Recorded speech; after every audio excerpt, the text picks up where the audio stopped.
ในวันนี้จังหวัดพะเยาหน่วยงานภาคีเครือข่ายร่วมกับวัดป่าพุทธชินวงศารามม่อนพญานคราชมูลนิธิพุทธสุวรรณภูมิกำหนดจัดโครงการบรรพชาอุปสมบทสามเณรภาคฤดูร้อนและบวชศีลจารณีถวายเป็นพระราชกุศลแด่สมเด็จพระกนิษฐาธิราชเจ้ากรมสมเด็จพระเทพรัตนราชสุดาสยามบรมราชกุมารีเนื่องในวันคล้ายวันพระราชสมภพ 2 เมษายน 2569 ณ วัดป่าพุทธชินวงศาราม ม่อนพญานาค อำเภอภูกำยาวจังหวัดพะเยา ในวันนี้ 1 เมษายน 2569 เป็นพิธีปลงผม ในวันพรุ่งนี้ 2 เมษายน จะเป็นการประกอบพิธีบรรพชาเป็นสามเณรและอุปสมบทเป็นพระภิกษุในโครงการบรรพชาอุปสมบทภาคฤดูร้อนเฉลิมพระเกียรติสมเด็จพระกนิษฐาธิราชเจ้ากรมสมเด็จพระเทพรัตนราชสุดาสยามบรมราชกุมารี จากนั้นผู้เข้าร่วมโครงการก็จะได้ฝึกอบรมปฏิบัติธรรมตามหลักสูตรของคณะสงฆ์ไปจนถึงวันที่ 15 เมษายน หนึ่งในผู้เข้าร่วมโครงการนั้นได้บรรพชาเพื่อศึกษาต่อตามหลักพระธรรมวินัยรวมถึงจะเป็นผู้สืบทอดอายุพระพุทธศาสนาหรือว่าเป็นผู้สร้างศาสนทายาท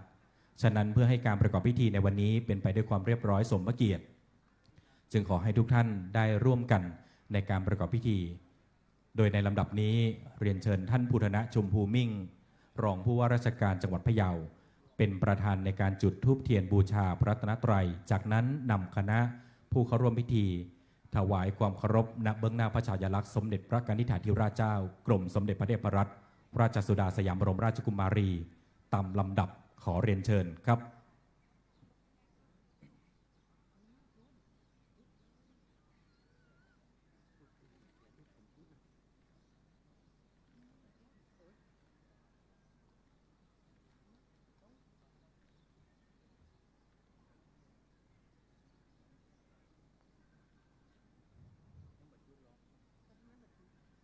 ผู้เข้าร่วมพิธีทุกท่านได้โปรดพนมมือ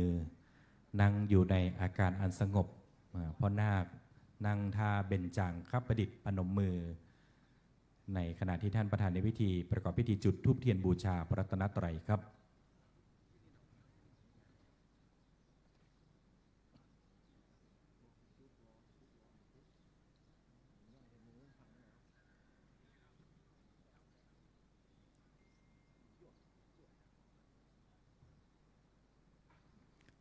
และในลำดับนี้ขอเรียนเชิญผู้เข้าร่วมพิธีในฝ่ายคฤหัสถ์ทุกท่านได้โปรดยืนขึ้นครับรวมถึงพ่อนาคทุกนาคได้โปรดยืนขึ้นครับกระผมขออนุญาตเป็นผู้ให้สัญญาณครับถวายความเคารพพระฉายาลักษณ์สมเด็จพระกนิษฐาธิราชเจ้ากรมสมเด็จพระเทพรัตนราชสุดาสยามบรมราชกุมารีทั้งหมดตรง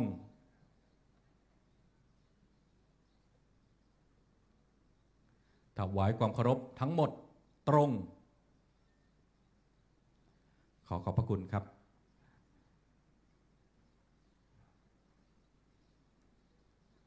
พ่อนาคทุกนาคนั่งลงที่เดิมนะครับแล้วก็ขอได้นั่งขัดสมาธิตัวตรงมือขวาทับมือซ้ายคณะพุทธศาสนิกชน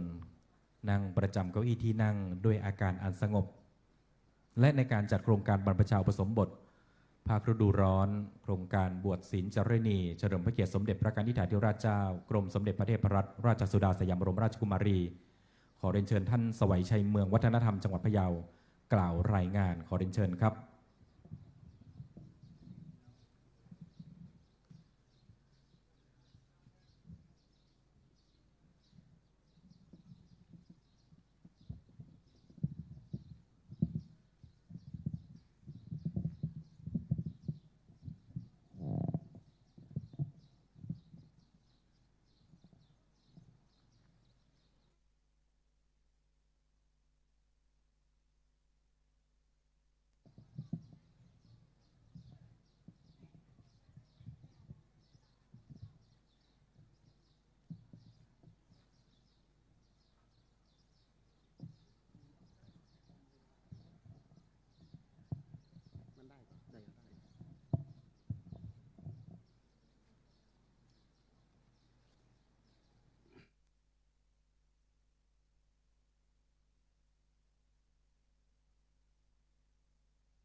ราบนมัสการพระครูวิมลขันตยาภรณ์เจ้าคณะอำเภอภูกำยาว พระครูอภิรักษ์ชินวงศ์ที่ปรึกษาเจ้าคณะจังหวัดพะเยาเรียนท่านผู้ธนชมพูมิ่งรองผู้ว่าราชการจังหวัดพะเยากระผมนายสวัยชัยเมืองวัฒนธรรมจังหวัดพะเยาในนามของข้าราชการและพุทธศาสนิกชนมีความซาบซึ้งในเมตตาจิตของท่านเป็นอย่างยิ่งที่ได้เมตตาอนุเคราะห์มาเป็นประธานฝ่ายสงฆ์และขอบคุณท่านภูธนะชมพูมิ่งรองผู้ว่าราชการจังหวัดพะเยาเป็นอย่างสูงที่ได้กรุณามาเป็นประธานฝ่ายคฤหัสถ์ในวันนี้ในปีงบประมาณพุทธศักราช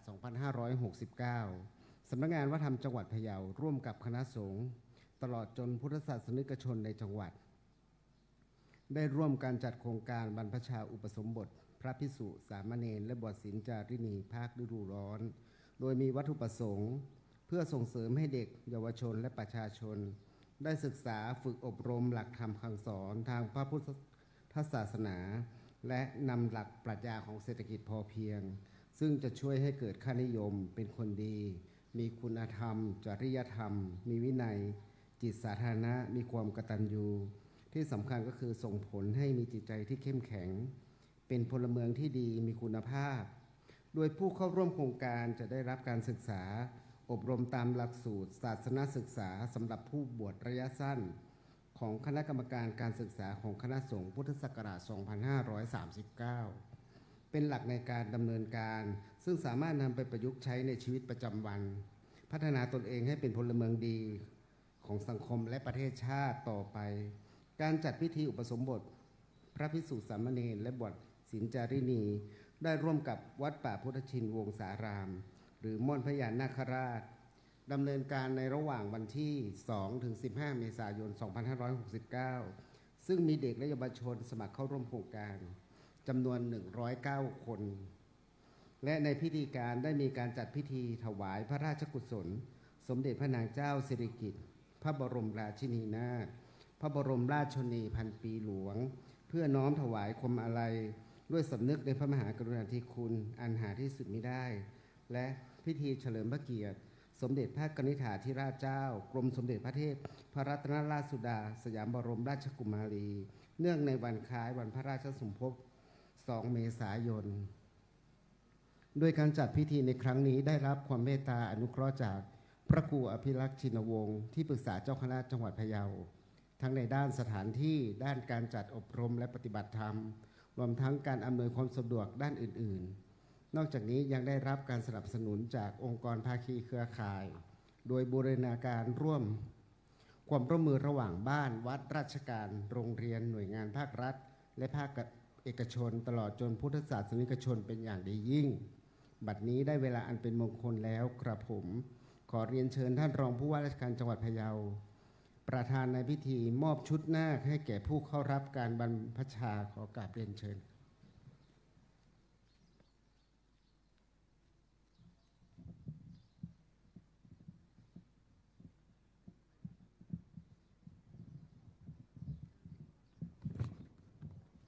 และก่อนที่จะได้เข้าสู่การประกอบพิธีมอบชุดนาคนั้น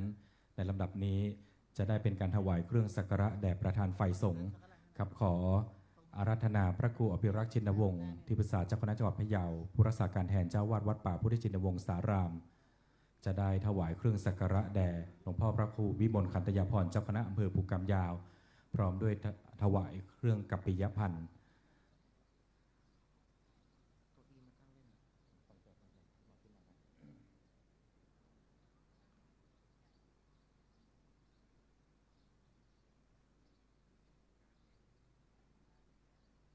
ลำดับต่อไปขอเรียนเชิญท่านภูธนะชุมภูมิ่งรองผู้ว่าราชการจังหวัดพะเยาถวายเครื่องสักการะแด่หลวงพ่อพระครูวิมลขันตยาภรณ์เจ้าคณะอำเภอภูกำยาวประธานฝ่ายสงฆ์ขอเรียนเชิญครับ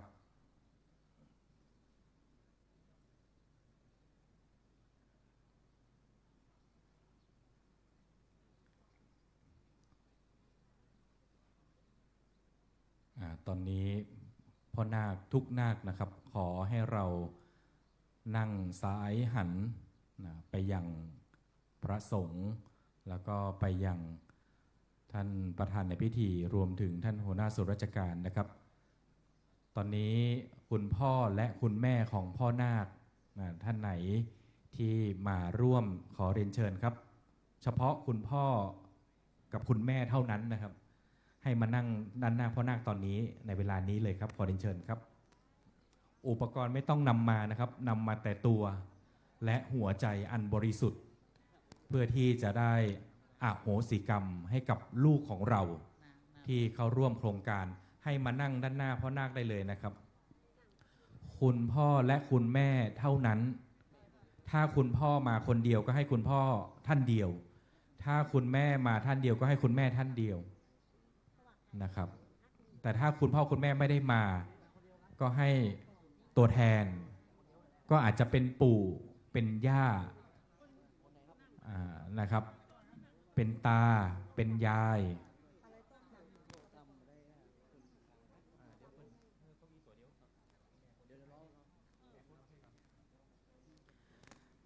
คุณพ่อคุณแม่หันหน้าเข้าหาลูกของตนเองครับ ลองดูซิลูกของตนเองอยู่ตรงไหน ท่านอื่นๆก็นั่งที่ดั้งที่เดิมนะครับ ให้สิทธิ์เฉพาะคุณพ่อคุณแม่นะครับ เพราะว่าสถานที่อาจจะไม่ค่อยสะดวกมากนัก หันหน้าเข้าหาลูกตนเองนะครับคุณพ่อคุณแม่หันหน้าเข้าหาลูกตนเอง มีใครหาลูกตัวเองไม่เจอบ้างมีไหมครับไม่มีนะ แค่ลมหายใจเราก็จำได้แล้วนะครับคุณพ่อคุณแม่ครับอานิสงส์ที่เราจะได้อัตโนมัติก็คือ แม้ลูกของเราจะไปบวชอยู่ที่แห่งหนตำบลใด แม้จะไม่ทราบท่านก็จะได้อานิสงส์โดยอัตโนมัติ เป็นการสร้างสะพานบุญให้คุณพ่อคุณแม่ได้มาร่วมทำบุญเกาะชายผ้าเหลืองนะครับตายไปครั้งใดก็จะได้ขึ้นสู่สวงสวรรค์ชั้นดาวดึงส์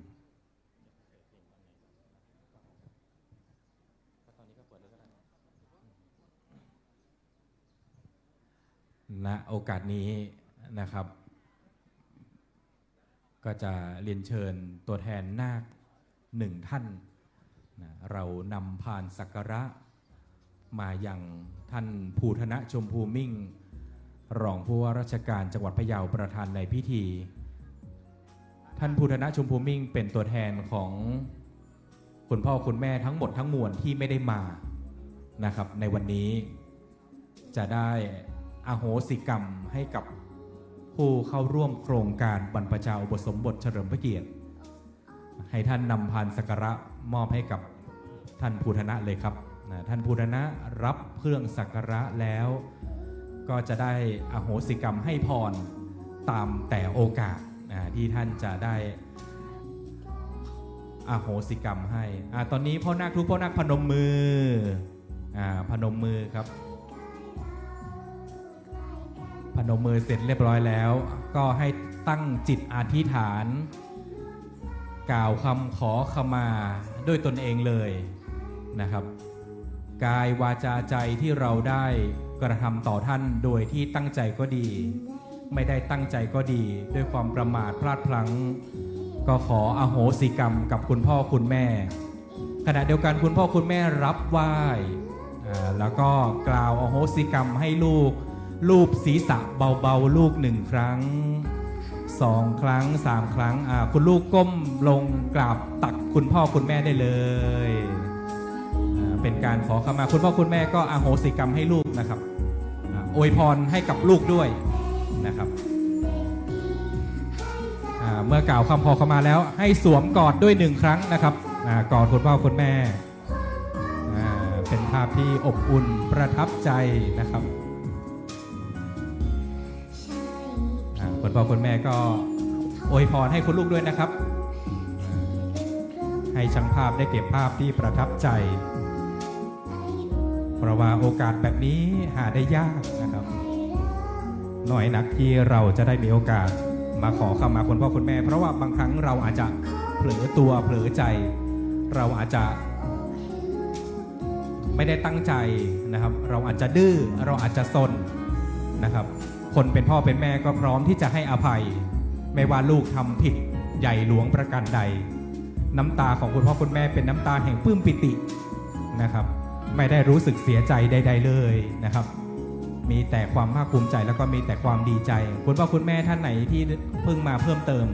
ให้ไปหาคุณลูกได้เลยนะครับเมื่อขอเข้ามาคุณลูกคุณลูกขอเข้ามาคุณพ่อคุณแม่คุณพ่อคุณแม่ได้อโหสิกรรมแล้วคุณพ่อคุณแม่เดี๋ยวเรากลับไปนั่งที่นั่งเดิมนะครับผม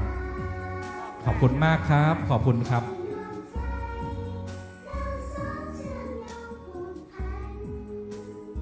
โอเคเช็ดน้ำตาให้เรียบร้อยนะครับน้ำตาแห่งความปลื้มปิติยินดี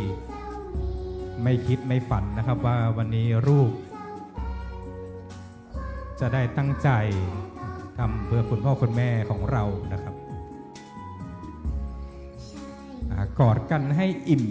กอดกันให้หนำใจได้เลยนะครับ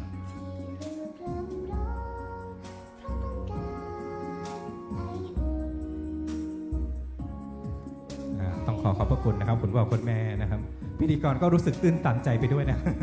นะครับเพราะว่าครั้งหนึ่งเราก็ได้มีโอกาสกอดคุณพ่อคุณแม่แต่บางท่านก็อาจจะไม่ได้มีโอกาสนั้นนะครับก็ไม่เป็นไรนะครับ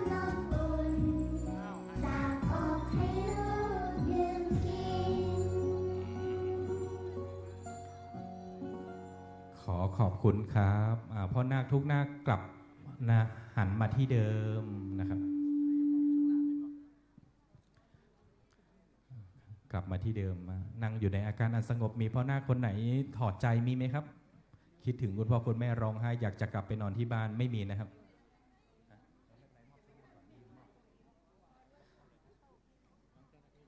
เดี๋ยวลำดับต่อจากนี้นะครับจะเป็นการมอบชุดนาคในการมอบชุดนาคท่านประธานในพิธีท่านภูรณะชมพูมิ่งท่านก็จะเป็นประธานในการมอบในทุกชุดเลยนะครับตั้งแต่ชุดที่1ชุดที่2ไปจนถึงชุดที่9ในชุดที่1นั้นเรียนเชิญท่านหัวหน้าส่วนราชการจำนวน8ท่านรวมกับท่านประธานในพิธีก็จะเป็น9ท่านนะครับเมื่อท่านมอบชุดนาคให้กับพ่อนาคชุดที่1แล้วก็กลับไปนั่งอย่างที่เดิมต่อด้วยท่านหัวหน้าส่วนราชการหรือผู้แทนในชุดที่2ลำดับที่2ถึงลำดับที่9ชุดที่3ก็จะเป็นคณะญาติโยม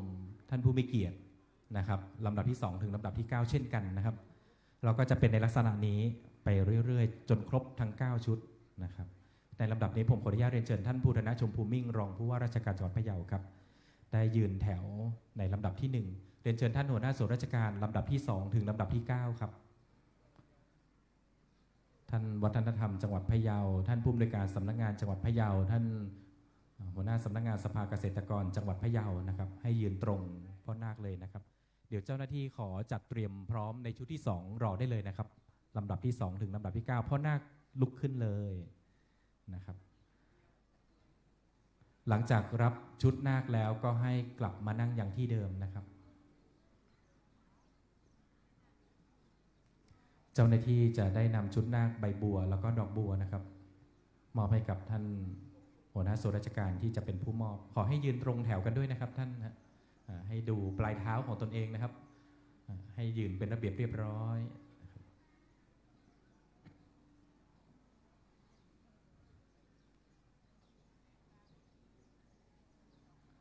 โอเคนะครับพ่อนาคขยับมาด้านหน้าให้รับค้างไว้ก่อนนะครับประมาณ5วินาทีให้ช่างภาพได้บันทึกภาพด้วยนะโอเคถ้าเรียบร้อยแล้วกลับไปนั่งอย่างที่เดิมครับวางที่หน้าตักของตนเองครับท่านภูรณะอยู่ก่อนนะครับต่อไปครับลำดับที่2ถึงลำดับที่9ท่านเจ้าหน้าที่ของสำนักงานวัฒนธรรมจัดมาเลยครับผู้แทนของท่านหัวหน้าส่วนราชการที่นั่งอยู่นะครับด้านหลังของท่านประธานในพิธีเมื่อสักครู่นี้นะครับจัดรอไว้เลยครับลำดับที่2ถึงลำดับที่9ครับเรียนเชิญครับต้องขอขอบคุณทุกท่านที่ได้มีส่วนร่วมนะครับคุณพ่อคุณแม่ของพ่อนาคเมื่อสักครู่นี้มายืนเข้าแถวรอเลยครับคุณพ่อคุณแม่ของพ่อนาคมาเข้าแถวรอครับพ่อนาคชุดที่2เดี๋ยวรอสักครู่ครับเดี๋ยวรอพร้อมกันก่อนเจ้าหน้าที่สำนักงานวัฒนธรรมให้จัด8คนรอไว้เลยนะครับชุดต่อจากนี้นะครับให้มายืนเข้าแถวรอเลยจะได้กระชับเวลาครับคุณพ่อคุณแม่ยืนเข้าแถวรอเลยครับผมเดี๋ยวผมจะเรียกมาทีละ8ครับ โอเคถ้าพร้อมแล้วพ่อนาคเดินเข้ามารับเลยครับค้างไว้ก่อนครับ5 วินาทีเข้ามาใกล้ๆครับโอเคนะครับครับถ้ารับเสร็จที่เรียบร้อยแล้วก็กลับมานั่งอย่างที่เดิมนะครับขอบพระคุณนะครับต่อไปครับชุดที่3ลำดับที่2ถึงลำดับที่9ครับเดินแถวเข้ามาเลยครับ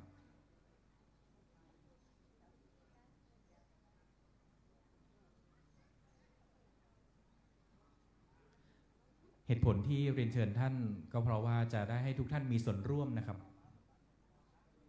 วันนี้ถือว่าทุกท่านได้ให้เกียรติมาร่วมวันนี้ถือว่าทุกท่านได้มาอนุโมทนาบุญร่วมกันนะครับให้ครบทั้ง9ท่านนะครับโอเคถ้าพร้อมแล้วรับชุดนาคใบบัวแล้วก็ดอกบัวค้างไว้ก่อน5 วินาทีครับถ้ามาเป็นคู่ก็มาเป็นคู่ถ้ามาเดี่ยวก็มาเดี่ยว8ท่าน8ชุดมาก่อนครับเรียบร้อยแล้วเรียนเชิญกลับที่นั่งรับรองที่เดิมเลยครับชุดนี้กำนันตำบลห้วยแก้วนำคณะมาเรียนเชิญกลับที่นั่งเลยครับมาเลยครับเอาใครมายืนนั่งมาเลยครับมานี่มา1มาเลยครับ2มาเดียวมันก็มาเดียว2 3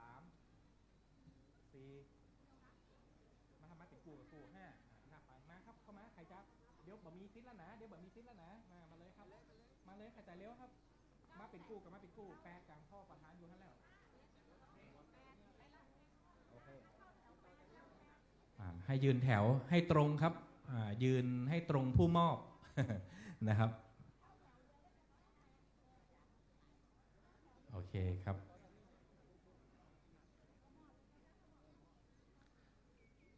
ถ้าท่านผู้ปกครองมาเป็นคู่ก็รับ1ชุดนะครับโอเคถ้าพร้อมแล้วนาคเดินเข้ามารับเลย1 2 3ค้างไว้ก่อนนะครับไม่จำเป็นว่าจะต้องตรงกับลูกของตนเองนะครับโอเคขอบพระคุณครับสายหันกลับที่เดิมเลยนะครับกลับไปนั่งได้เลยนะครับชุดต่อมาเรียนเชิญครับอีก7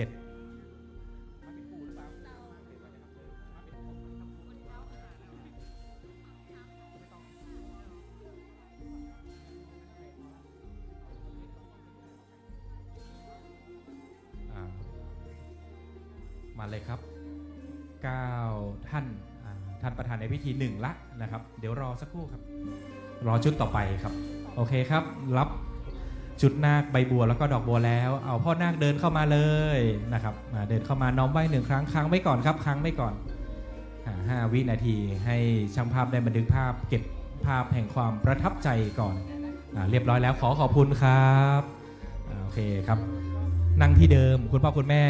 ก็กลับมาที่เดิมครับนั่งที่เดิมก่อนชุดต่อไปครับคุณพ่อคุณแม่เข้ามาเลยนะครับถ้ามาเป็นคู่ก็มาเป็นคู่ถ้ามาเดี่ยวก็มาเดี่ยวนะครับพ่อนาคชุดต่อไป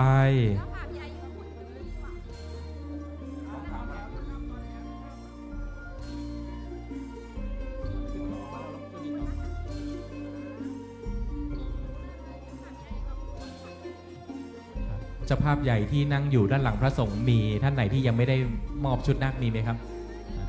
ถ้ามีแล้วเดี๋ยวขอเดินมาที่ตรงกลางตรงจุดที่พิธีกรก็ได้นะครับเดี๋ยวจะได้เรียนเชิญท่านในชุดต่อไปโอเคถ้าพร้อมแล้วพ่อนาคเข้ามารับเลยนะครับค้างไว้ก่อนนะครับ5 วินาทีครับโอเคครับเรียบร้อยแล้วกลับที่นั่งเดิมได้เลยต่อไปครับเจ้าภาพใหญ่นะครับขอได้ยืนประจำจุดเลยครับยืนต่อจากท่านภูธนะชมพูมิ่งเลยนะครับแล้วก็ยืนให้ตรงแถวของพ่อนาคเดี๋ยวรอครับเดี๋ยวทักทายเดี๋ยวจะบอก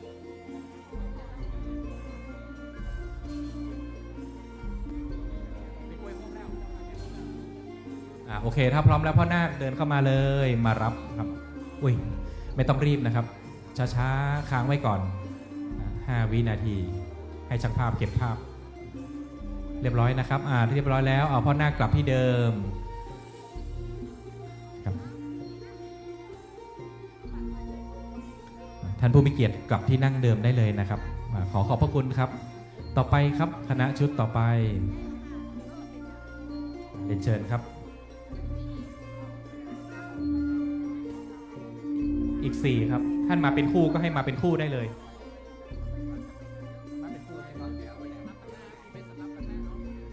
เคเข้าไปได้เลยครับไปสลับข้างหน้าเอาก็ได้นะครับไม่จำเป็นว่าจะต้องเป็นลูกของตนเองก็ได้นะครับใครก็ได้ครับ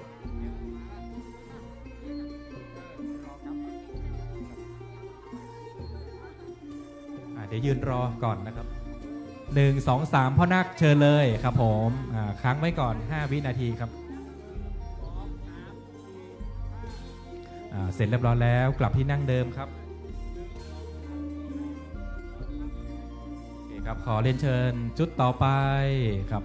คุณพ่อคุณแม่กลับที่นั่งเดิมก่อนนะครับ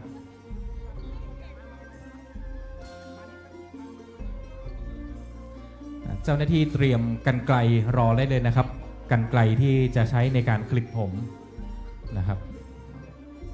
ขอเมตตาหลวงพี่เปิ้ลนะครับขอได้เตรียมกรรไกรหลวงพี่ฮิปโปก็ได้นะครับขอเมตตาครับกรรไกรที่จะใช้ในการคลิปผมคุณพ่อคุณแม่เดี๋ยวเพิ่มยังขาดอีกกี่ท่านครับยังขาดอีก2ครับมาเลยครับตอนนี้พร้อมแล้วพ่อนาคเดินเข้ามาข้างหน้าเลยครับ1 2 3รับเลยครับรับแล้วก็ค้างไว้ก่อนนะครับตอนนี้เหลืออีก10พ่อนาคเท่านั้นนะครับที่เหลือเดี๋ยวเราไปร่วมกันเลยโอเคครับพ่อนาคกลับที่เดิมครับโอเคคุณพ่อคุณแม่ขอกลับมานั่งเลยครับคุณพ่อคุณแม่ที่ยืนอยู่ตรงนี้นะครับเข้ามาเลยครับแตะแขนกันก็ได้นะครับแตะแขนกันก็ได้ก็ให้ผู้มอบ1ท่านนะครับมาเลยครับเชิญพ่อนาคชุดสุดท้ายครับเรียนเชิญครับโอเคครับรับใบบัวครับจะมีแค่10ชุดสุดท้ายเท่านั้นนะครับสำหรับชุดนี้ครับ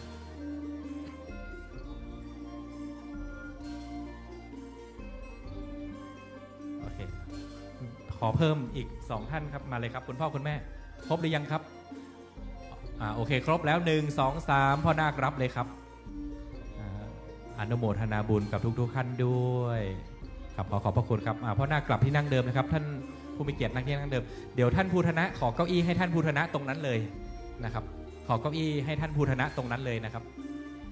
แล้วก็ขอเก้าอี้อีก10ตัวนะครับขอเรียนเชิญท่านสวัยชัยเมืองครับขอเรียนเชิญท่านผู้อำนวยการสำนักงานพระพุทธศาสนาจังหวัดพะเยาเดี๋ยวเราจะมานั่งต่อจากท่านภูธนะชุมภูมิ่งนะครับขอเรียนเชิญท่านบรเชษฐ์สุริยะหน่อคำชัยขอเรียนเชิญคุณธิตรีรักนรพลขอเรียนเชิญคุณรุ่งรวรีรุ่งโรจน์ขอเรียนเชิญคุณจามินยาปัญจันสินมณีเรียนเชิญคุณหมอสุคนคำวิชัยเรียนเชิญคุณแม่แสงดาวนกอยู่ขอเรียนเชิญคุณปริญญาชัยนาวาเรียนเชิญท่านนั่งเลยนะครับเดี๋ยวพ่อนาคจะเดินไปหาท่านก็คลิปผมพ่อนาคนะครับพ่อนาคอย่าลืมนะครับว่าจุดแรกที่เราจะคลิปผมก็คือให้หลวงพ่อเจ้าคณะอำเภอหลวงพ่อพระครูวิมลขันตยาภรณ์จุดที่2คือท่านพระครูไทยท่านพระครูอภิรักษ์ชินวงศ์นะครับพ่อนาคในแถวแรกนั่งขัดสมาธิรอก่อนก็ได้นะครับสำหรับกรรไกรขีดผมขอเจ้าหน้าที่นะครับช่วยเตรียมให้กับท่านหัวหน้าส่วนราชการด้วยนะครับพ่อนาคเดี๋ยวเราก็จะเดินแถวออกซ้ายมือนะครับไปหาที่หลวงพ่อเจ้าคณะอำเภอก่อนไปหาท่านพระครูไทยลำดับที่2ลำดับที่2ลำดับที่3ก็จะต่อกันไปเรื่อยๆนะครับพอหลังจากท่านพระครูไทยเสร็จเป็นที่เรียบร้อยก็ให้มาหาท่านภูธนะชมภูมิ่งโอเคครับเดินแถวไปเลยท่านแรกครับเรียนเชิญได้เลยนะครับท่านลุกเลยครับแถวที่1ก่อนนะครับ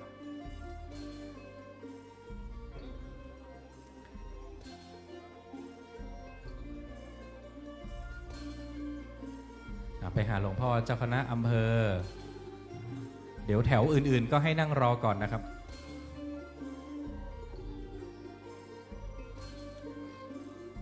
วิธีการนี้นะครับท่านประธานในพิธีก็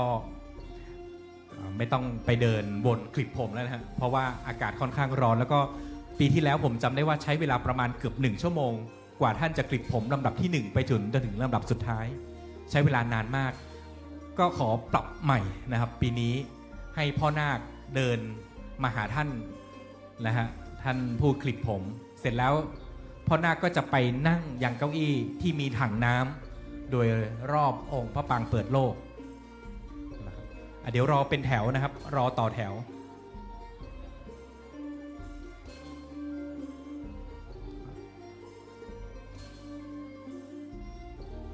พ่อนาคโน้มลงครับก้มลงเล็กน้อยครับ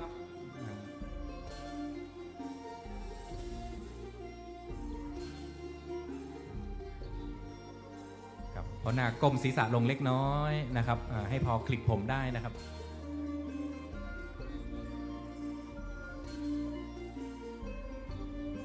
ที่จริงท่านถ้าไม่สะดวกก็ยืนได้นะฮะแต่ถ้าจะให้สวยงามก็นั่งก็ได้นะครับหรือว่าเอาที่ท่านสะดวกนะครับ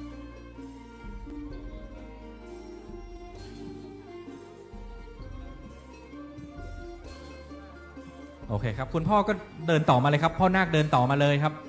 เดินมาหาผู้คลิปผมครับเดินต่อมาเรื่อยๆครับมาจนถึงลำดับสุดท้ายนะครับมาเลยครับพ่อนาคเดินมาครับเดินมาเรื่อยๆครับนิมนต์หลวงพี่หลวงพ่อนะครับที่ตรงจุดปลงผมนะครับ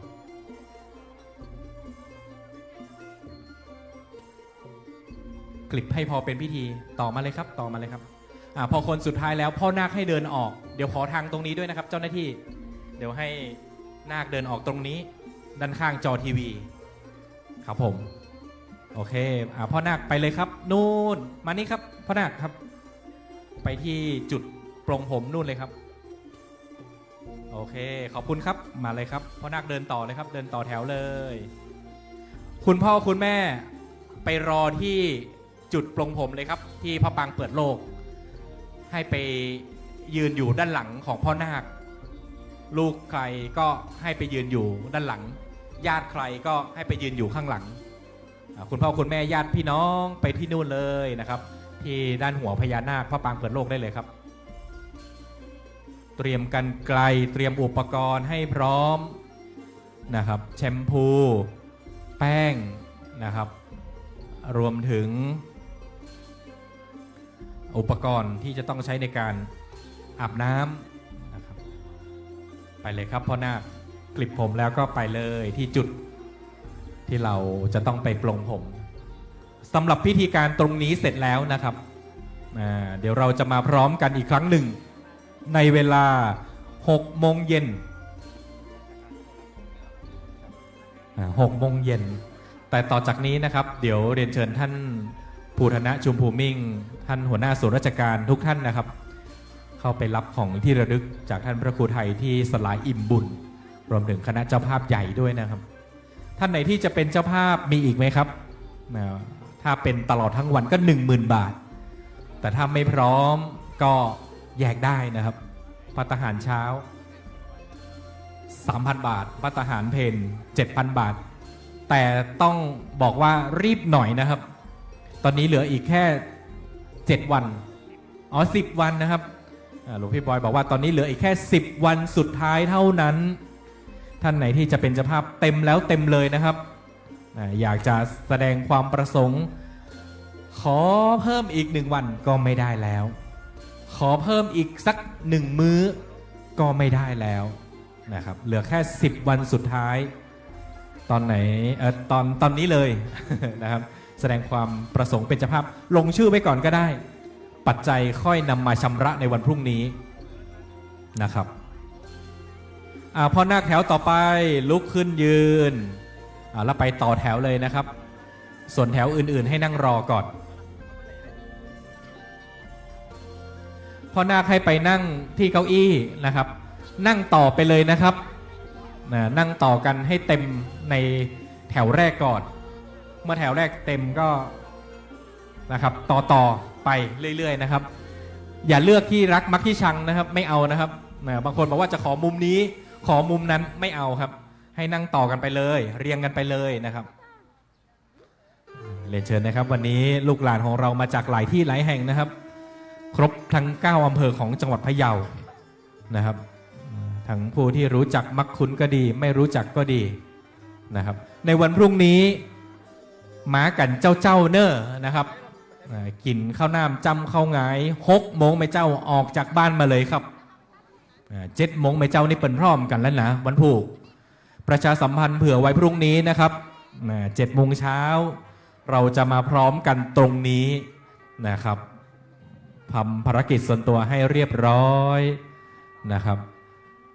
ทุกสิ่งอย่างใครจะผูกข้อมือรับขวัญนาคก็ตามอัธยาศัยของตนเองนะครับในเย็นวันนี้เย็นนี้จะมีการแสดงพระธรรมเทศนา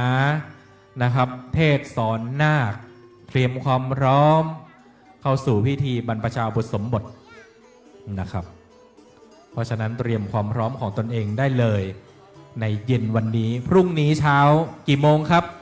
7 โมงเช้าพร้อมกันนะครับใครมาช้าระวังเด้อนะครับบุญจะไม่ถึงใครมาช้าเดี๋ยวบุญ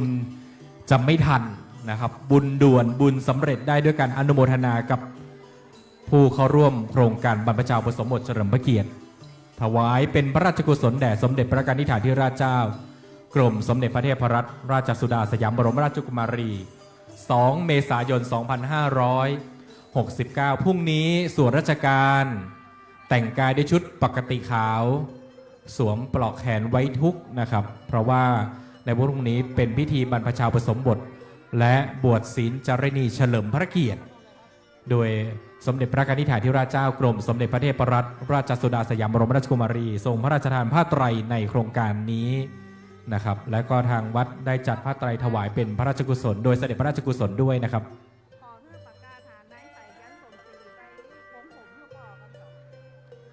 นายสายันสมศรีตอนนี้อยู่ไหนครับไปฟ้องผมเพื่อความมุนสมศรีน้อยจ้ะให้ไปที่จุดรวมญาติของตนเองที่พระปางเปิดโลกตอนนี้ด่วนนะครับลูกหลานตามหาท่านอยู่นะครับเรียนเชิญเลยนะครับ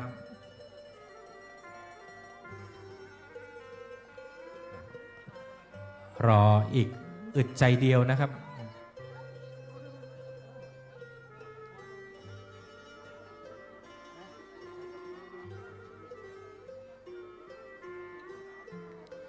กับต้องขอบพระคุณในความเมตตาหลวงพ่อพระครูวิมลขันตยาภรณ์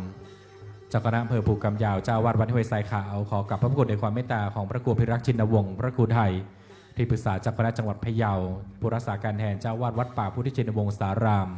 มณฑพญานาคราชประธานมูลนิธิพุทธสุวรรณภูมิรวมถึงเจ้าคณะพระสังฆาธิการทุกรูปด้วยความเคารพอย่างสูงนะครับขอขอบพระคุณท่านภูธนะชมพูมิ่งรองผู้ว่าราชการจังหวัดพะเยาประธานในพิธีฝ่ายคารวะซึ่งท่านก็เป็นศิษยานุศิษย์ในพระครูไทยครั้งหนึ่งท่านก็เคยบวชที่วัดพิชญาตนะครับหรือว่าวัดพิชญาติการามวรวิหารกรุงเทพมหานครนะครับก็อานิสงส์จากการบวชนะครับทุกวันนี้ท่านก็ได้ประสบความสำเร็จในหน้าที่ในตำแหน่งราชการแล้วก็จะประสบความสำเร็จต่อจากนี้อีกเรื่อยๆยิ่งขึ้นไปนะก็ด้วยอานิสงส์ของการบวชนั่นเองก็เชื่อว่าผู้ที่มาบวชผู้ที่มาร่วมเป็นเจ้าภาพก็ดีผู้ที่มาร่วมอนุโมทนาบุญก็ดีก็จะได้รับอานิสงส์ให้มีแต่ความสุขความเจริญมีอายุมั่นยืนยาวยิ่งขึ้นไปด้วยนะครับวันพรุ่งนี้นะครับพิธีบวชพิธีบรรพชาเป็นสามเณรร่วมกันถวายภัตตาหารเพลนะครับร่วมกันถวายอัฐบริขารแล้วก็ในแต่ละวันก็จะมีพิธีทำบุญตักบาตรข้าวสารอาหารแห้ง7 โมงเช้าให้ท่านไปติดตามกิจกรรมให้ท่านไปติดตามตารางการบิณฑบาตของพระนวกะของสามเณรที่เข้าร่วมโครงการผ่านทาง Facebook ของวัดป่าพุทธชินวงศารามวงเล็บม่อนพญานาคนะครับทุกกิจกรรมทุกภาพจะไปปรากฏนะครับบน Facebook ของวัดป่าพุทธชินวงศารามไม่ใช่แค่เฉพาะโครงการบรรพชาอุปสมบทในครั้งนี้แต่ยังรวมถึงทุกกิจกรรมด้วยนะครับประชาสัมพันธ์นะครับถ้าเผื่อท่านไหนถามเมื่อไรอย่างไรเจ้าภาพเต็มหรือยังหรือจะมีกิจกรรมอะไรต่อจากนี้อยากได้ภาพสวยๆก็ให้ไปดูในเพจ Facebook ของวัดป่าพุทธชินวงศารามม่อนพญานาคผมเชื่อว่าทุกท่านมี Facebook อยู่แล้ว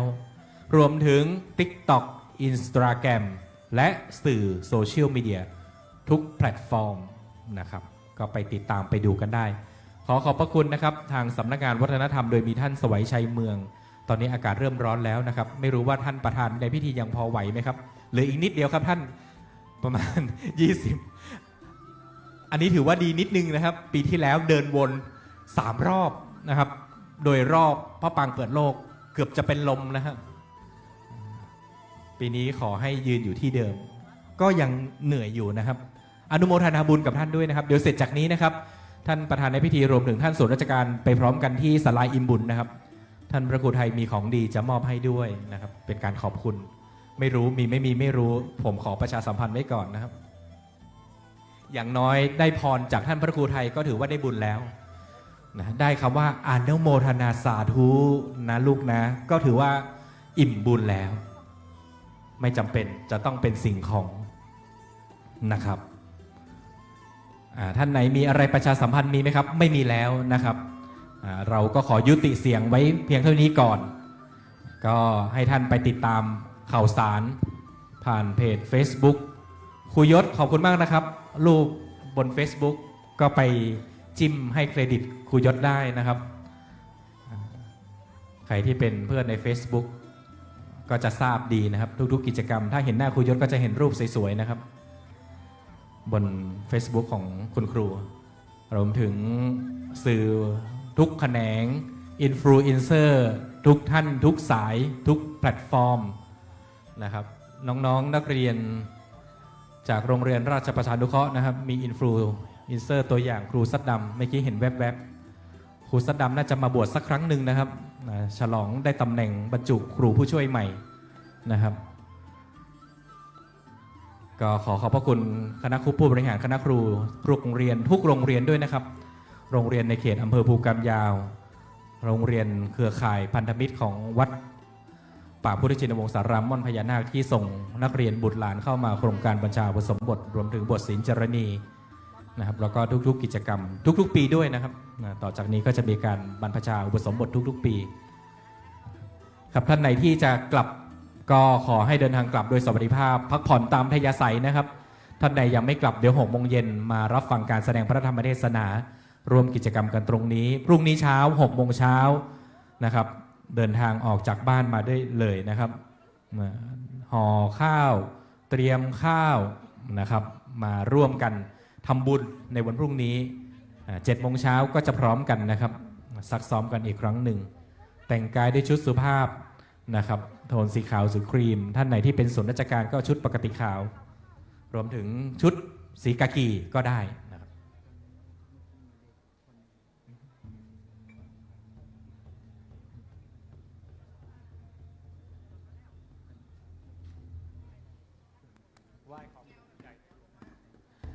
โอเคครับ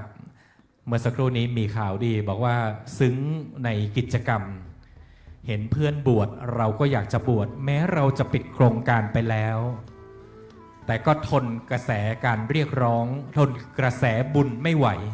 ท่านพระครูไทยยอมใจอ่อนเพิ่มจำนวนผู้เข้าร่วมโครงการอีก1 คนเข้าสู่บรรพชาในวันพรุ่งนี้สาธุดังๆครับสาธุมีใครสนใจอีกไหมครับ5 นาทีสุดท้ายตัดสินใจด่วนบุญด่วนในเวลานี้ได้เลยนะครับก่อนจะครบเวลา5 นาทีปิดแล้วปิดเลยนะครับมีอีกไหมครับมาเลยครับถ้ามีขอแจ้งความประสงค์เตรียมใจเตรียมตัวมาหาท่านพระครูไทยในเวลานี้ได้เลยครับมีไหมครับมีเรียนเชิญครับฟรีทุกอย่างไม่ต้องกังวลนะครับมีไหมครับ3 นาทีสุดท้าย2 นาทีสุดท้ายแล้วนะครับถ้ามีก็รีบมาครับไม่ต้องเดินวิ่งเลยครับโอเคนะครับถ้าไม่มีอนุโมทนาสาธุขอขอบคุณครับพรุ่งนี้พบกันใหม่ครับอนุโมทนาสาธุ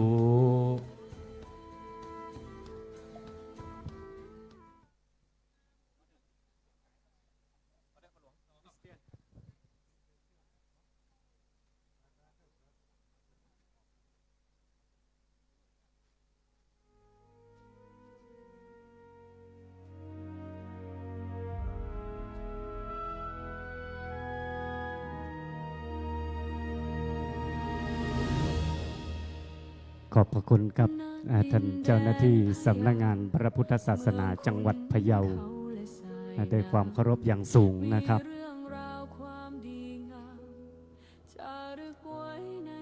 กราบขอบพระคุณท่านพุทธนาชมพูมิ่งท่านรองผู้ว่าราชการจังหวัดพะเยาด้วยความเคารพอย่างสูงนะครับที่ได้กรุณาให้เกียรติ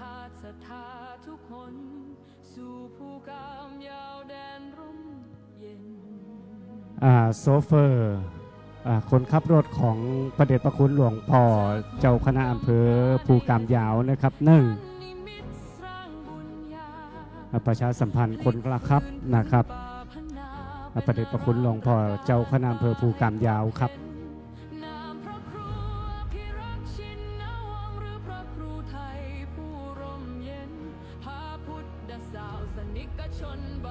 ขอบพระคุณนะครับท่านวัฒนธรรมจังหวัดพะเยาท่านสวัยชัยเมืองขอบพระคุณท่านผู้อำนวยการสำนักงานพระพุทธศาสนาจังหวัดพะเยาด้วยความเคารพนะครับแล้วก็ขอโอกาสนี้กราบขอบพระคุณเจ้าหน้าที่จากสำนักงานพระพุทธศาสนาจังหวัดเจ้าหน้าที่จากกระทรวงวัฒนธรรมจังหวัดพะเยาทุกท่านทุกนายด้วยความเคารพนะครับ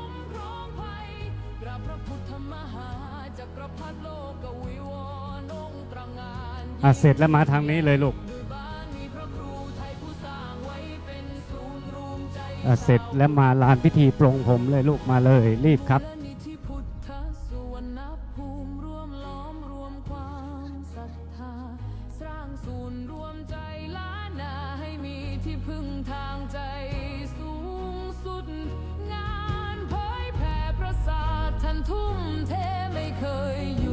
คนไหนไม่มีใบมีดบ้างมีไหมมีใครยังไม่มีใบมีดหรือมีใครที่ยังไม่มีมือโกนมีไหมมาเดี๋ยวพ่อหลวงจะโกนให้เอง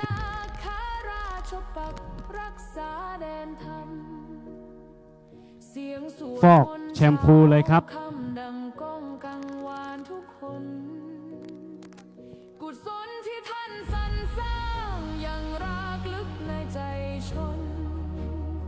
เป็นบุญตาบุญกุศลที่ได้มายนเยือนพะเยาโอ้วัดป่าพุทธชินวังสารามงามล้ำเกินคำนิยามดังแดนทำบนพระสุธาพญานาคราชโชคเขาใหญ่องค์มุจลินปักปักรักษาท่านระมัดระวังด้วยนะครับระมัดระวังใบมีดโกนด้วยนะครับช่วงที่เดินสัญจรนะครับระมัดระวังใบมีดนิดนึงนะด้วยบารมีพระครูไทยผู้สร้างไว้เป็นศูนย์รวมใจชาวพุทธกราบแทบเท้าด้วยศรัทธาพระครูอภิรักษ์ชินนวงศ์เจตนารมณ์ท่านมั่นคงสืบสานธรรมตลอดไปวัดป่าพุทธชินนวังสารามศูนย์รวมศรัทธาแห่งชาวไทย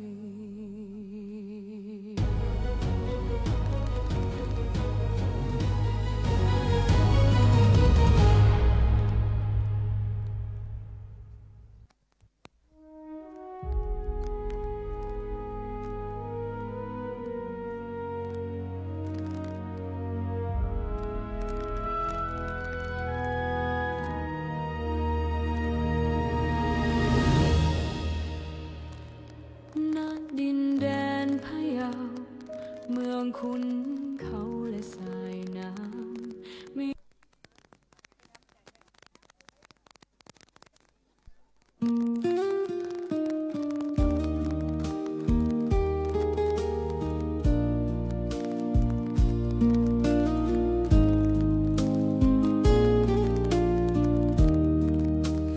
ดินแดนพะเยาเมืองขุนเขาและสายน้ำมีเรื่องราวความดีงามจารึกไว้ในใจชนจากความตั้งใจมั่นของพระเถระผู้เปี่ยมล้นนำพาศรัทธาทุกคนสู่ภูกามยาวแดนร่มเย็นจากม่อนกำพร้าในอดีตท่านนิมิตสร้างบุญญาเพล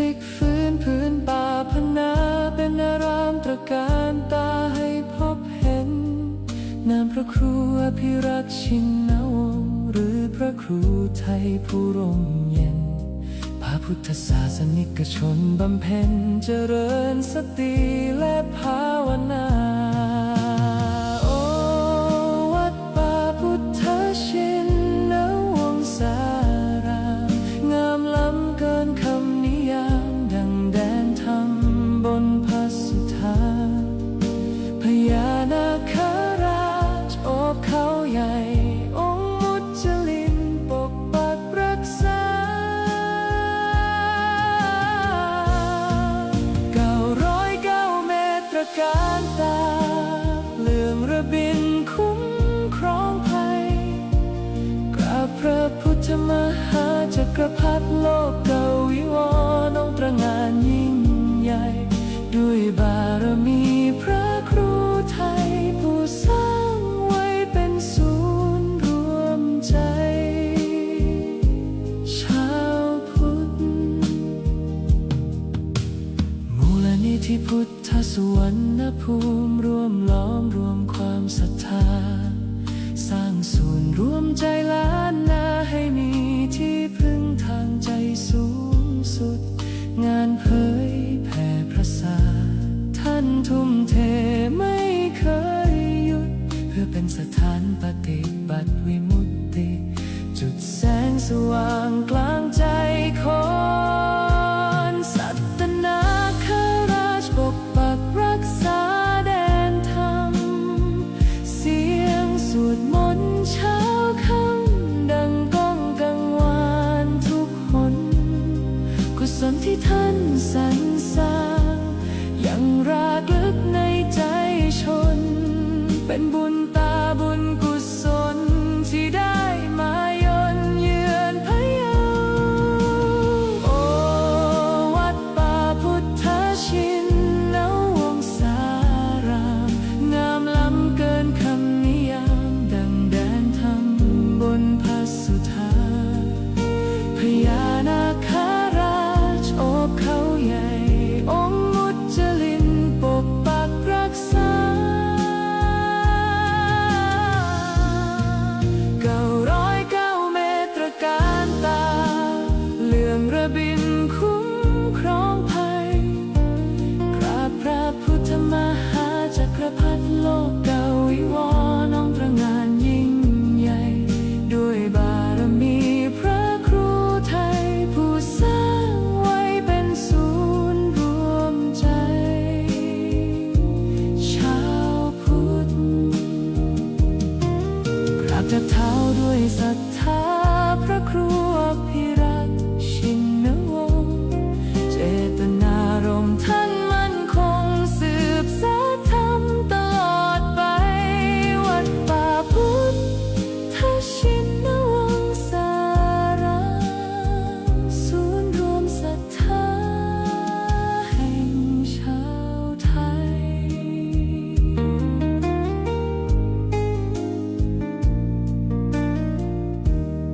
จบด้วยเสียงระฆัง เราทั้งสองครับขออนุญาตนะครับประชาสัมพันธ์ให้กับศรัทธาสาธุชนญาติโยมทุกท่านนะครับเดี๋ยวอีกสักครู่นะครับถ้าทำภารกิจเสร็จสิ้นเดี๋ยวครับก็ขอเชิญทุกท่านนะครับให้มารับวัตถุมงคลของที่ระลึกนะครับจากท่านพระครูไทยที่ศาลาอิ่มบุญนะครับท่านที่มาร่วมพิธีนะครับขอเรียนเชิญทุกท่านนะครับได้ไปรับของที่ระลึกวัตถุมงคลจากท่านพระครูไทยที่ศาลาอิ่มบุญแล้วก็ทางวัดนะครับได้เตรียมโรงทานนะครับไว้ให้กับทุกท่านนะครับก็ขอให้ทุกท่านหลังจากเสร็จสิ้นในการปรงผมนะครับก็ขอเชิญทุกท่านได้รับประทานอาหารนะครับจากโรงทานที่ทางวัดได้เตรียมไว้ให้นะครับ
วัดป่าพุทธาชินาวงศา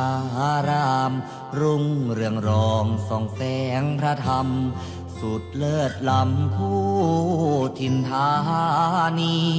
ผู้คนไกลไกลร่วมแรงใจเสริมบารมี ด้วยศรัทธานำพาชีวีให้ลูกนี้สุขีเรื่อยมา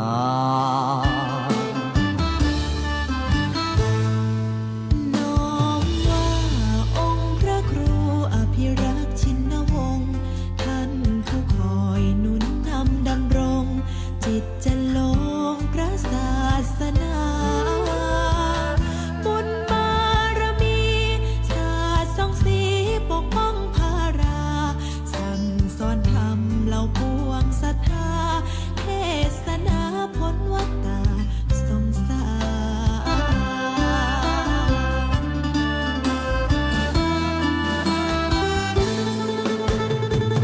จอมราชันองค์มหาวชิราลงกรณ์ผู้ทรงเป็นมิ่งมหิศรบุญบอนคุ้มครอบเขตขันธ์ ในวโรกาสราชาภิเษกทะเลิงทวันจึงสร้างอารามงดงามตระการถวายองค์ท่านเป็นราชกุศล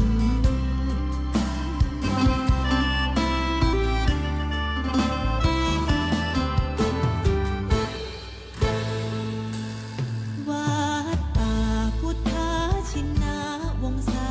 รามก้องไกลไกลแส่สองเลือนามทั่วเขตขามต่างทายยินยนต์ศูนย์รวมจิตใจสุดเลื่อมใส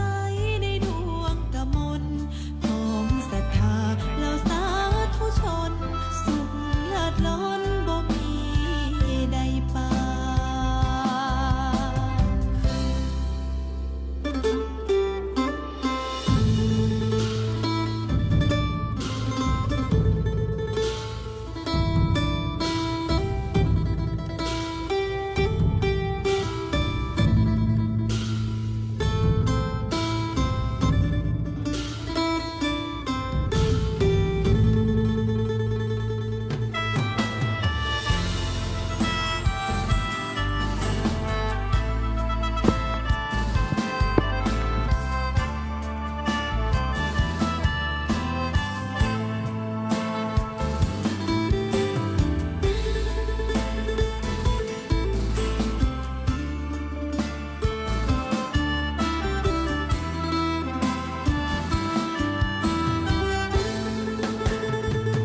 จอ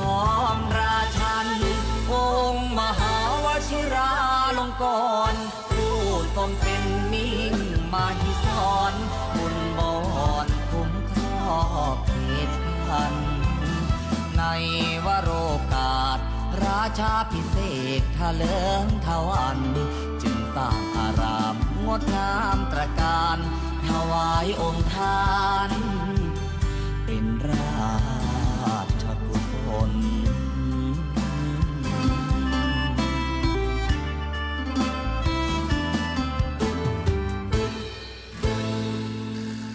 ถึง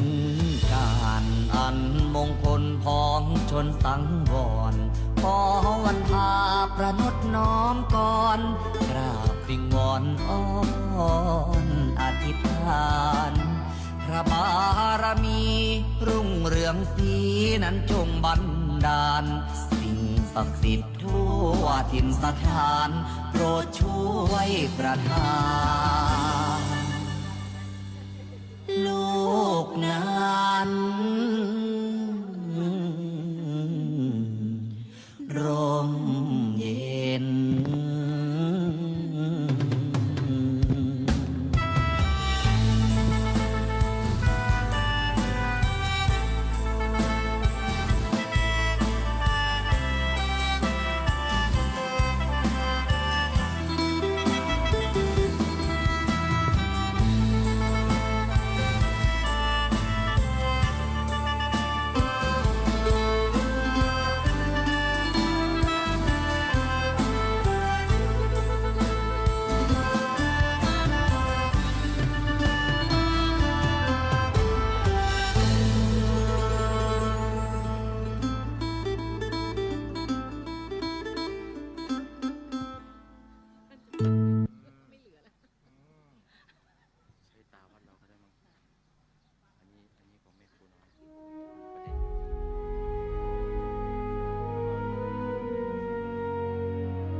สายน้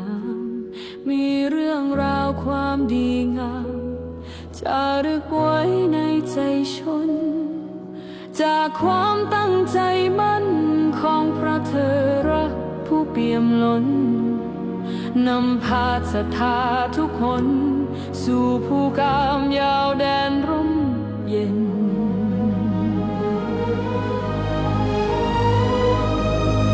จากมนต์กำพร้าในอดีตท่านนิมิตสร้างบุญญา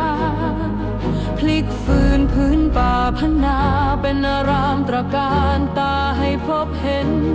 นามพระครูอภิรักษ์ชินวงศ์หรือพระครูไทยผู้ร่มเย็น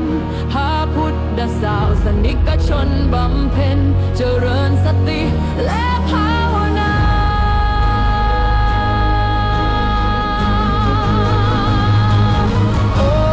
วัดป่าพุทธชินวงศารามงามล้ำเกินคำนิยามดังแดนธรรมบนพระสุธาพญานาคราชโจเขาใหญ่ยงมุงจลินปกปักรักษา909 เมตรการตาเรื่องระบิลคุ้มครองภัย ขอเรียนแจ้งไปยังญาติโยมนะครับ ที่มาร่วมกันปลงผมนาคนะถ้าหากว่าพ่อนาคปลงผมเสร็จแล้วนะครับก็ให้เข้ามาให้โยมมาถ่ายรูปที่ข้างหน้านี้ได้นะครับ แต่ขอความกรุณาให้ถอดรองเท้านะครับให้ถอดรองเท้าเดินเข้ามาที่ข้างในนี้ได้เลยนะครับนะอนุญาตนะครับให้เข้ามาถ่ายรูปที่ข้างในนี้ได้นะครับในมณฑลพิธีแต่ขอความกรุณาได้ถอดรองเท้าไว้ข้างนอกพิธีนะครับข้างนอกมณฑลพิธีตรงโดมนี้นะครับอนุญาตให้เข้ามาถ่ายรูปทางด้านในนี้ได้เลยนะครับนะก่อนที่องค์ธรรมกถึกจะเดินทางมาถึงนะครับนะพอนาคนั่งข้างหน้านี่เวลาถ่ายรูปหน้าพระบรมฉายาลักษณ์นั่งลงนะครับพนมมือขึ้นแล้วก็นั่งลงนะครับขอเรียนเชิญนะครับพ่อนาคนำผู้ปกครองของเรามาถ่ายรูปในมณฑลพิธีนี้ได้นะครับยินดีนะครับขอแจ้งไปยังพระสงฆ์ของวัดป่าพุทธชินวงศารามนะครับทุกรูปนะที่ปลงผมหลังจากปลงผมเสร็จแล้วให้มาหาผมที่โดมนะครับให้มาที่โดมนะครับ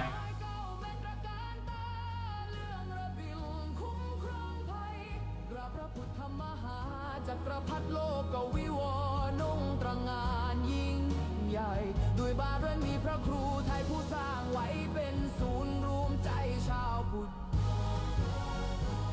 กราบแทบเท้าด้วยศรัทธาพระครูอภิรักษ์ชินวงศ์เจตนารมณ์ท่านมั่นคงสืบสานธรรมตลอดไปวัดป่าพุทธชินวงศารามศูนย์รวมศรัทธาแห่งชาวไทยครับนิมนต์หลวงพ่อ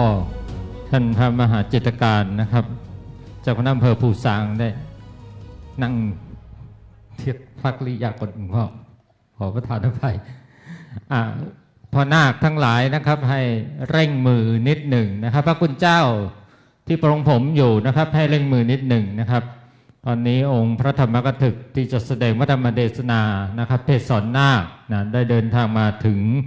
ยังมณฑลพิธีแห่งนี้แล้วนะครับ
พ่อนาคที่สวมชุดนาคเสร็จเรียบร้อยแล้วนะครับให้เข้ามาที่ในมณฑลพิธีนะครับเตรียมความพร้อมในการที่จะรับฟังพระธรรมเทศนาสอนนาคในค่ำคืนนี้ก็ได้กราบพระราชทานนิมนต์นะครับท่านอาจารย์พระมหาจิตรการนะครับเจ้าคณะอำเภอภูซางเป็นองค์พระธรรมกถึกแสดงพระธรรมเทศนาในวันนี้นะครับตอนนี้นะครับท่านได้เดินทางมาถึงยังมณฑลพิธีนี้แล้วนะครับท่านพระอาจารย์ท่านพระมหาจิตรการอภิปุญโญประเรียนธรรม8ประโยคนะครับเจ้าคณะอำเภอภูซางเจ้าวาดวัดสถานนะครับประธานฝ่ายเผยแผ่คณะสงฆ์จังหวัดพะเยาผู้อำนวยการโรงเรียนวัดม่วงชุมวิทยานะครับบัดนี้ท่านได้เดินทางมาถึงยังมณฑลพิธีแห่งนี้แล้วนะครับพ่อนาคทั้งหลายที่ปรงผมเสร็จเรียบร้อยแล้วนะครับแล้วก็อาบน้ำล้างตัวเรียบร้อยแล้วนะครับก็ให้เข้ามายังมณฑลพิธีโดมหลังนี้นะครับก็ขอเจริญพรไปยังคณะศรัทธาสาธุชนญาติโยมทั้งหลายที่ได้เดินทางมาร่วมปรงผมนาคขีดผมนาคในวันนี้ทุกท่านนะครับอาตมาภาพในนามตัวแทนของท่านพระครูอภิรักษ์ชินวงศ์เป็นหัวหน้าโครงการในการบวชบรรพชาสามเณรภาคฤดูร้อนรุ่นที่4นี้นะครับก็ทางวัดได้ทำก๋วยเตี๋ยวโรงทานนะครับไว้เลี้ยงคณะศรัทธาญาติโยมที่เดินทางมาร่วมในพิธีนะครับญาติโยมสามารถเดินไปหยิบก๋วยเตี๋ยวทานได้เลยนะครับถ้วยสุดท้ายปิดตอน2 ทุ่มตรงนะครับ2 ทุ่มคือปิดไม่มีแล้วนะครับวันนี้รับถึง2 ทุ่มนะครับตอนนี้นะครับที่โรงทานนะครับญาติโยมสามารถเดินไปรับทานก๋วยเตี๋ยวได้เลยนะครับมีก๋วยเตี๋ยวให้บริการนะครับจากทางวัดนะครับโดยความอนุเคราะห์ของท่านพระครูอภิรักษ์ชินวงศ์นะครับได้เมตตาสั่งลงมาว่าให้มีก๋วยเตี๋ยวออกโรงทานนะครับเลี้ยงกับญาติโยมที่มาร่วมในพิธีในวันนี้ให้ทุกท่านได้รับประทานนะครับถ้วยสุดท้ายจนถึง2 ทุ่มท่านว่าอย่างนี้เลยให้ถึง2 ทุ่มเลย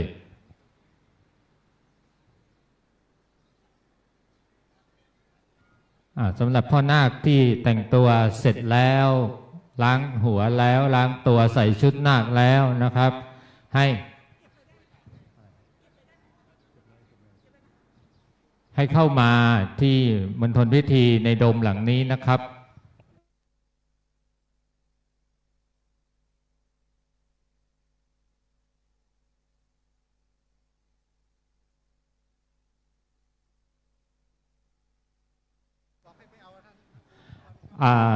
พ่อนาคที่ยังไม่มีผ้าเช็ดตัวผ้าขนหนูให้มารับที่ในโดมนะครับ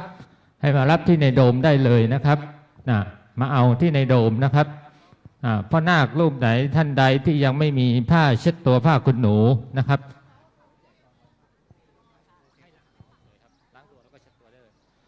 มารับผ้าขนหนูที่นี่นะครับ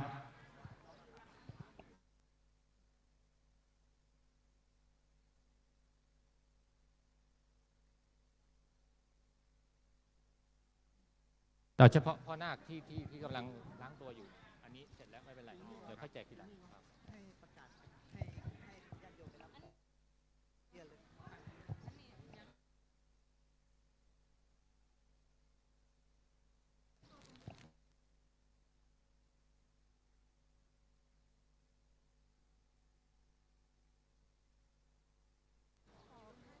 พ่อนาคที่ไปส่งน้ำนะครับที่ยังไม่มีผ้าเช็ดตัวผ้าขนหนูให้มารับนะครับให้มารับได้เลยนะครับให้มารับที่ผมได้เลยนะครับเฉพาะที่กำลังส่งน้ำอยู่นะครับที่กำลังอาบน้ำอยู่ไม่ใช่ส่งน้ำอาบน้ำอยู่นะครับที่ยังไม่มีผ้าขนหนูเช็ดตัวนะครับให้มาเอาที่ผมได้เลยนะครับมารับทางนี้ได้เลยนะครับ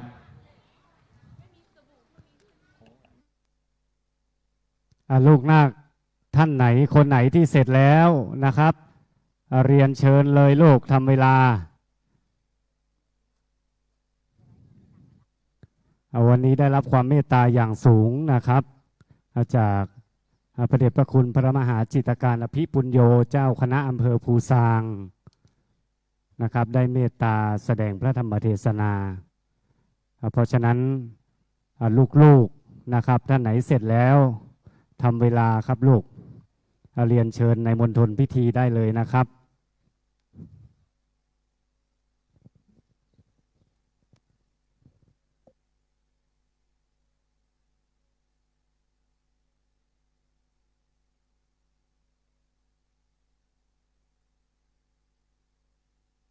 ขอแจ้งไปยังคณะญาติญาติโยมนะครับผู้ปกครองทั้งหมดเลยนะครับทั้งหมดเลยนะครับที่อยู่ในเต็นท์โดมนี้นะครับ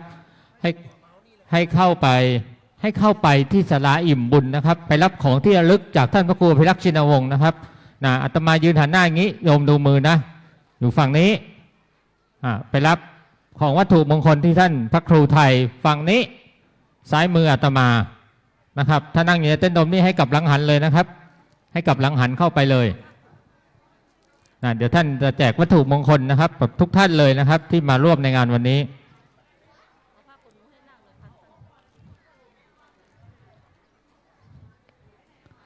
เข้าไปรอที่ศาลาอิ่มบุญนะครับโยมเดินเข้าประตูหน้าได้เลยนะครับเดินเข้าประตูหน้าศาลาอิ่มบุญเลยนะครับเดี๋ยวท่านพระครูท่านจะแจกวัตถุมงคลกับคณะศรัทธาญาติโยมที่มาร่วมในงานวันนี้ทุกท่านนะครับทุกคนเลยนะครับให้ไปนี่ในศาลาอิ่มบุญได้เลยเวลานี้นะครับไม่มีหมดนะครับไม่มีคือหมดนะครับท่านทำไว้นะครับเตรียมแจกคณะญาติโยม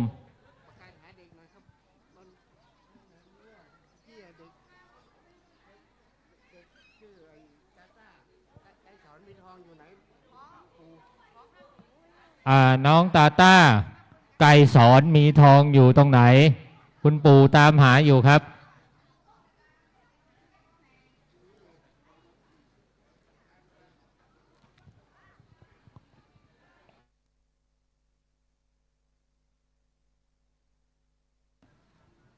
พ่อนาคลูกนาคทั้งหลายที่ใส่ชุดนาคแล้วให้เข้าไปในศาลาโดมนะครับให้ไปนั่งในศาลาโดมไปนั่งรอเลยนะครับทำเวลานะลูกนะ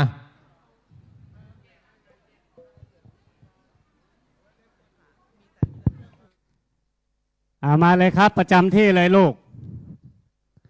นะครับตอนนี้เมตตาพระเดชพระคุณพระมหาจิตรการอภิปุญโญนะครับเจ้าคณะอำเภอภูซางซึ่งพระคุณท่านเดินทางมาไกล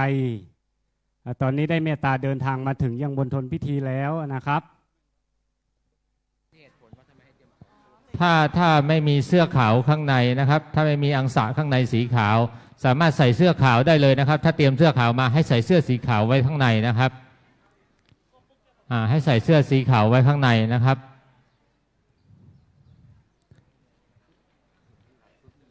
ใครลืมเงินไว้ในห้องน้ำนะครับพร้อมกับขนมอีก1 ห่อมารับได้ที่พ่อหลวงนะครับใครลืมถุงเงินไว้นะครับ3 ถุงมารับได้ที่พ่อหลวงนะครับลูกนาคท่านไหนเสร็จแล้วรีบเลยลูกทำเวลาครับทำเวลาลูก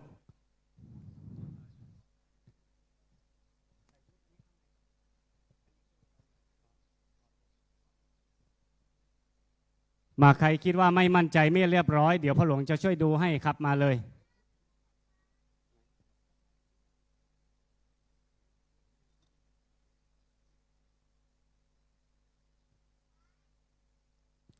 พ่อแม่ผู้ปกครองเรียนเชิญนั่งที่นั่งรับรองเหมือนเดิมได้เลยนะครับวันนี้ในความเมตตาพระเดชพระคุณพระมหาจิตรการอภิปุญโญปริยนธรรม8 ประโยคเจ้าคณะอำเภอภูซางผู้อำนวยการโรงเรียนพระปริยธรรมวัดม่วงชุมวิทยาเจ้าวาดวัดสถานตำบลภูซางอำเภอภูซางจังหวัดพะเยาเมตตาเป็นองค์ธรรมกถึกแสดงพระธรรมเทศนาอบรมสั่งสอนพระนาคทั้ง93 รูปคนนะครับเพราะฉะนั้นได้ยินเสียงประชาสัมพันธ์พ่อหลวงแล้วเรียนเชิญเลยลูกทำเวลานิดนึงคนนี้เรียบร้อยแล้วนั่งได้เลยลูกนาคน้ำมนต์ ได้ยินเสียงประชาสัมพันธ์เชิญทางนี้หน่อยครับ นาคน้ำมนต์โอเคมาครับใครที่คิดว่าไม่เรียบร้อยมาตรวจดูความเรียบร้อยได้ลูก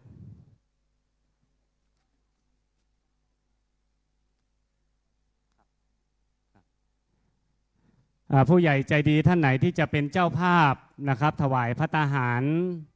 พระภิกษุสามเณรในโครงการบวชภาคฤดูร้อนนะครับเพื่อเฉลิมพระเกียรติสมเด็จพระกนิษฐาธิราชเจ้ากรมสมเด็จพระเทพรัตนราชสุดาสยามบรมราชกุมารีในระหว่างวันที่1ถึงวันที่15นะครับเรียนเชิญท่านได้ลงทะเบียนแจ้งเจ้าหน้าที่ได้นะครับมาเลยลูกพระอาจารย์ต้องเปิดเพลงประจำแล้วล่ะครับ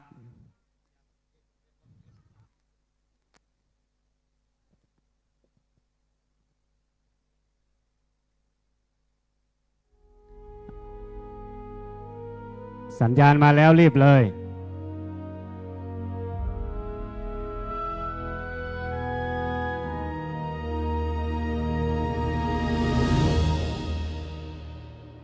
ณดินแดนพะเยา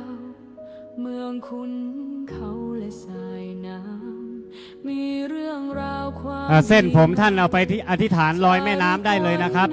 กลับไปที่บ้านก็ได้นะจากความตั้งใจมั่นของพระเธอรักผู้เปี่ยมล้นนำพาศรัทธาทุกคนสู่ผู้กามยาวแดนร่มเย็น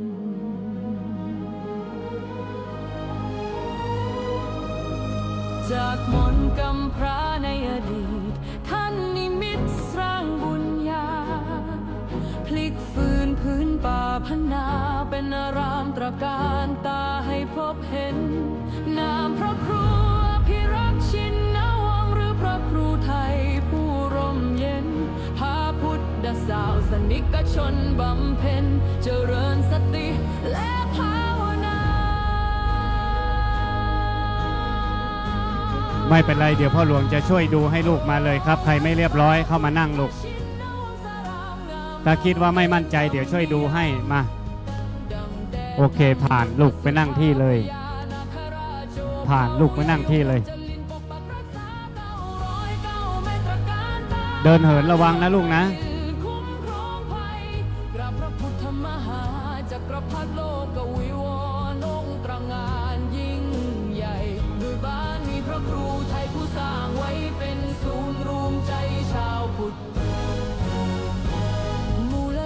เสื้ออยู่ไหนลูกสุวรรณภูมิร่วมล้อมรวมความศรัทธาสร้างศูนย์รวมใจล้านนาให้มีที่พึ่งทางใจสูงสุดงานเผยแผ่พระศาสตร์ท่านทุ่มเทไม่เคยหยุดเพื่อเป็นสถานปฏิบัติวิมุตติดุจแสงสว่างกลางใจคน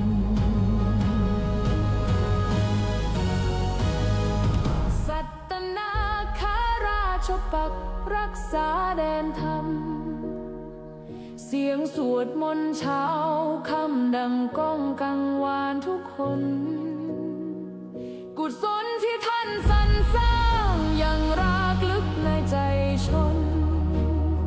เป็นบุญตาบุญกุศลที่ได้มา